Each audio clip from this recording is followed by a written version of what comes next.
जी students, हम लोग देखने वाले हैं। पहले हम लोगों ने जो स्टार्ट किया था उसमें हमने वेक्टर स्पेस सेट थ्योरी से शुरू करके वेक्टर स्पेस को डिफ़ाइन किया था। रास्ते में ग्रुप, पैबिलियन ग्रुप, रिंग, फील्ड और ऐसी कुछ डेफिनेशंस चली आई थी, उनकी एग्जांपल्स भी हमने देखी थी। तो अभी हम ज़रा मीट्रिक स्पेस को पहले डिफ़ाइन करते हैं, बाद में टोपोलॉजिकल स्पेस और नॉर्म्ड स्पेसेस की तरफ भी हम चलेंगे। तो ये जो लफ्ज़ यूज़ किया जाता है स्पेस, मैथमेटिक्स में स्पेस से मुराद हमेशा सेट हुआ करता है अंडर सर्टन एक्सियम्स। तो ये मीट्रिक स्पेस को अभी हम, ये भी इंडीड एक सेट है। उसने स्टार्ट किया है कि let X be a non empty set. तो जो मीट्रिक स्पेस है, सबसे पहले हमने क्या बोला कि वो एक नॉन एम्प्टी सेट होना चाहिए। जैसे कि हमने ग्रुप में भी बोला था कि let G be a non empty set. Ring को भी हमने नॉन एम्प्टी सेट से स्टार्ट किया था, फील्ड को भी, और फिर वेक्टर स्पेस को भी हमने नॉन एम्प्टी सेट से डिफ़ाइन किया था। और अभी भी मीट्रिक स्पेस को हम कह रहे हैं कि let X be a non empty set. इसी सेट एक्स को, जब ये नीचे वाले एक्सियम्स जो यहाँ पे मेंशन है, जब ये सेटिस्फाइड होंगे तो इसी सेट एक्स को हमने बाद में मीट्रिक स्पेस कह देना है। और फिर वो ये कहता है कि let d from X cross X to R, let d from X cross X to R, ये एक फंक्शन उसने डिफ़ाइन किया है। तो स्टूडेंट्स, जब ये एक्स क्रॉस एक्स पे अप्लाई होता है तो गोया ये वाली सिचुएशन है, ये जो वेन डायग्राम में हम यहाँ पे दिखाने की कोशिश कर रहे हैं कि ये मैपिंग है, डी फंक्शन है एक जो एक्स क्रॉस एक्स पे अप्लाई होता है और उसके रियल नंबर्स बना देता है। इनफैक्ट ये नॉन नेगेटिव रियल नंबर्स इसके जनरेट करेगा। तो एनीवे अभी हमने बोला है कि डी एक्स क्रॉस एक्स पे अप्लाई होता है, तो एक्स क्रॉस एक्स इसकी डोमेन हुई, तो इसका रेंज सेट जो है वो सेट ऑफ रियल नंबर्स हुआ। तो एक्स क्रॉस एक्स से मुराद आपको पता है कार्टेशियन प्रोडक्ट ऑफ एक्स होती है। तो कार्टेशियन प्रोडक्ट में इंडीड पेयर्स होंगे, यानी टू ट्यूपल्स होंगे, जैसे कि एक्स वाई पेयर यहाँ पे दिखाया गया है। तो ये ऑर्डर्ड पेयर्स पे गोया डी अप्लाई होता है, ordered pairs of members of x पे अप्लाई होता है और उसके रियल नंबर्स ये जनरेट करता है फॉलोइंग दीज एक्सियम्स, ये जो हमने मेंशन किए। तो स्टूडेंट्स, ये जो एक्सियम्स हैं इसमें मीट्रिक स्पेस के चूँकि एक्सियम्स हैं तो M1, M1 प्राइम, M2 और M3 हमने इनको नेम दिए हैं। तो पहला एक्सियम्स ये है कि ये जो मैपिंग करे ना डी, वो ज़ीरो या पॉजिटिव रियल नंबर्स पे करे, नेगेटिव पे ना करे। तो लिखा है कि image of x y under d is non negative. Non negative mean greater than और इक्वल टू ज़ीरो। और फिर ये डी बाद में जब हमने ये एग्जाम्स को ये फॉलो करता होगा तो हमने इसे मीट्रिक कहना है, यानी डिस्टेंस फंक्शन कहना है। तो इसकी नोयत पूरी जो है वो डिस्टेंस वाली है कि कौन से मैथमेटिकल फंक्शंस हैं, रिलेशंस हैं कि हम उनको डिस्टेंस के तौर पे डील कर सकते हैं, डिस्टेंस के तौर पे हम उनको कंसिडर कर सकते हैं। तो पहली शर्त यही होती है स्टूडेंट्स के एक्स से वाई के बीच में जो फासला है यानी मीट्रिक है वो नॉन नेगेटिव रियल नंबर होता है। और दूसरा M1 प्राइम में उसने बोला है कि जी किसी पॉइंट का किसी दूसरे पॉइंट से फासला कभी ज़ीरो नहीं होता है, और अगर दो पॉइंट्स के बीच में फ़ासला ज़ीरो हो तो वो कॉन्सिडेंट पॉइंट्स हैं, गोया वो बराबर के एक ही पॉइंट का दूसरा नाम है। किसी मकाम का सिर्फ अपने आप से ही फासला ज़ीरो हुआ करता है, और किसी मकाम का किसी दूसरे पॉइंट से किसी दूसरे मकाम से कभी फासला ज़ीरो नहीं होता। तो यही उसने लिखा कि distance between x and y is zero if and only if x equal to y. किसी मकाम का सिर्फ अपने आप से ही फासला ज़ीरो हुआ करता है। और फिर M2 दूसरा एक्सियम उसने लिखा है जो सिमेट्रिक प्रॉपर्टी कहलाती है। उसने बोला है distance from x to y should be equal to distance from y to x. वो डी फंक्शन ऐसी मैपिंग होनी चाहिए कि एक्स और वाई में वो सिमेट्रिक हो, इसी सेंस में जो यहाँ पे हमने बोला है। और तीसरा स्टूडेंट्स, ये अलहदा से आपने वहाँ पर जो ट्रायंगल के थ्योरम्स पढ़े हुए हैं उसमें उसकी साइड्स के बारे में एक ही थ्योरम आप लोगों ने पढ़ा हुआ है कि किसी ट्रायंगल में दो साइड्स की लेंथ्स का सम तीसरी साइड से स्ट्रिक्टली बड़ा रहता है।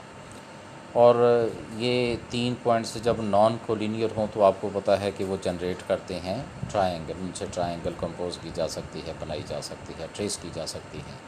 लेकिन अगर 3 पॉइंट्स कोलिनियर हों तो तब ये फासले जो है x + y जो है वो z के बराबर रहता है। ये रियल नंबर्स में मैं बात कर रहा हूँ। तो यहाँ पर उसने बोला distance from x to z, यानी ट्रायंगल के एक वर्टेक्स का तीसरे से फासला, किसी और से फासला I mean, is lesser than equal to d of xy plus d of yz for all x, y and z taken from x।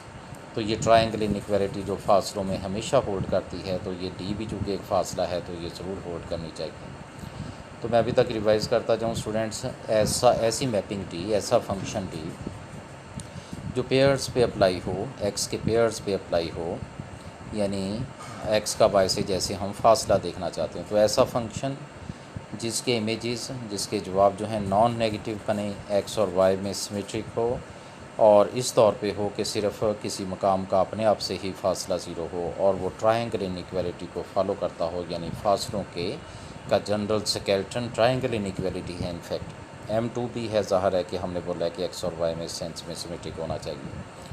तो ऐसी मैपिंग जो x क्रॉस x को R पे मैप करती हो और वो फॉलो करती हो M1, M1 प्राइम और M2 और M3 को, तो ऐसे फंक्शन को मीट्रिक कहते हैं।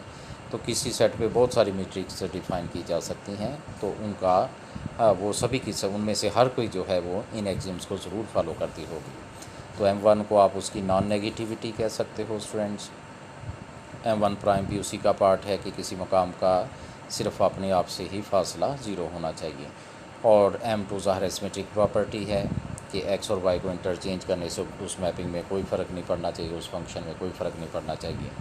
और फिर ये कि वो लॉ ऑफ ट्रायंगल को फॉलो करता हो, यानी x का जो किसी मकाम का किसी और मकाम से जो फासला है, अगर बीच में कोई बजरिया कोई और पॉइंट हम चलें तो ये जो हम बरास्ता अनदर पॉइंट y चल रहे हैं वो जो फासला है वो लेंथी पड़ना चाहिए।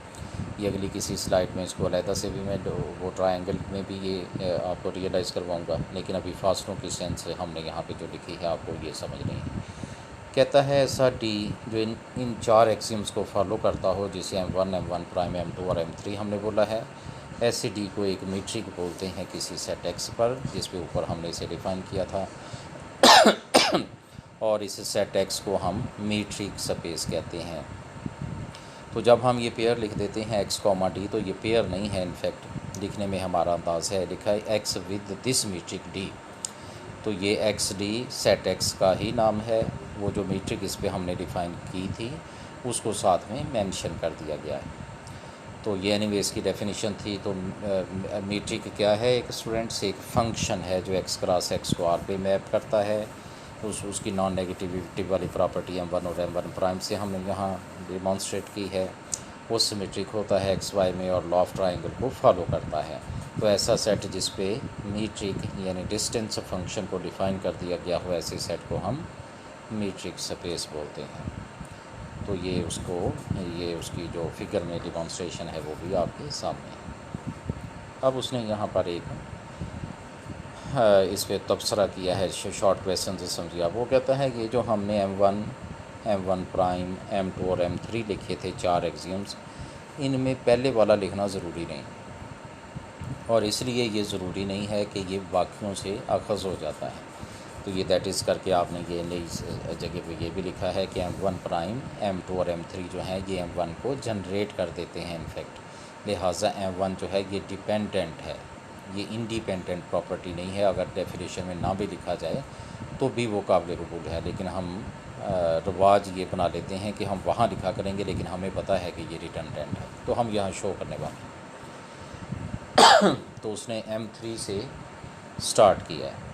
तो M3 हमने ट्रायंगल इनइक्वालिटी स्टूडेंट्स लिख ली, और वहाँ चूँकि वो ट्रू थी for all x, y and z taken from the set x, तो z को पर्टिकुलरली हम x भी चूज़ कर सकते हैं, y भी कर सकते थे, लेकिन z इक्वल टू x जब रखा जाए तो ये रिज़ल्ट बाद वाला ये सेकंड रिलेशन बना गया, for z equal to x ये जनरेट हो गया। तो अब स्टूडेंट्स M1 प्राइम हमें ये कहती है कि d of x and x is 0, उसको हमने यहाँ यूज़ कर लिया। और सिमेट्रिक प्रॉपर्टी यानी M2 कहती है कि dy x को dxy कह सकते हैं, चूँकि ये मीट्रिक स्पेस है। इसमें M2 भी फॉलो करती है, 1 प्राइम भी, तो उनको हमने यहाँ पर यूटिलाइज़ किया। और फिर रिमेंबर ये जो डी ऑफ एक्स वाई है ये एक रियल नंबर है, इनफैक्ट एक नॉन नेगेटिव रियल नंबर है। तो दो रियल नंबर्स ऐड करें तो वो एक जैसे दो रियल नंबर्स ऐड करें तो वो 2 टाइम्स हो जाएंगे, a + a 2a के जैसे बराबर होता है। तो फिर ये उसने यहाँ मेंशन किया स्टूडेंट्स, ये बड़े मशहूर रिज़ल्ट है ये रियल एनालिसिस का, कि कोई इनइक्वालिटी अवेलेबल हो, अगर एक से पॉजिटिव नंबर से दोनों तरफ ज़रब दी जाए तो इनइक्वालिटी रिटेन रहती है, और अगर एक से नेगेटिव नंबर से हम ज़रब देते हैं उस इनइक्वालिटी को तो वो रिवर्ट हो जाती है। तो हमने इस इनइक्वालिटी को 1/2 से दोनों तरफ, यानी पॉजिटिव नंबर से 1/2 ज़ाहिर है पॉजिटिव नंबर है, इसे ज़रब दी तो ये 2 यहाँ से गोया कैंसिल हो गया। तो पता चला कि dxy वाकई ग्रेटर दैन इक्वल टू 0 है। तो मैंने क्या किया स्टूडेंट्स, M3 से स्टार्ट किया, रास्ते में M1 प्राइम को M2 को यूज़ किया और M1 को वहाँ से प्रूव कर दिया। तो गोया ये M1 जो है ये बाकियों पर डिपेंडेंट है।